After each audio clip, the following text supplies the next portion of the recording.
शेतकरी विहिरीतील सोलार पंपासाठी अर्ज करतात, अर्ज मंजूर होतो, त्यानंतर पैसे भरतात आणि मग जेव्हा कंपनीकडनं पंप येतो त्यावेळेस त्या कंपनीकडनं जो पंप गावामध्ये येतो त्याच्या वाहतुकीचा खर्च कोणाकडे असतो?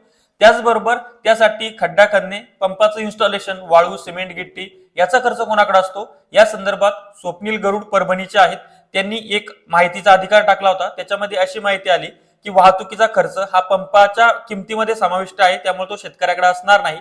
आणि दुसरा मुद्दा म्हणजे काय, तर खड्डा खणणं, इन्स्टॉलेशन करणं, त्यासाठी वाळू, गिट्टी, सिमेंट याचा खर्च सुद्धा पंपामध्ये समाविष्ट आहे, त्यामुळे तो सुद्धा कंपनीनं किंवा त्या संबंधित यंत्रणेनं प्रतिनिधीनं करणं गरजेचं आहे. फक्त आता एक प्रॉब्लेम असा होतोय की जे ICR येतं ते 1109 ते काही शेताच्या बांधावर जात नाही, तर त्या ठिकाणी ते शेतकऱ्यांची मदत घेतात.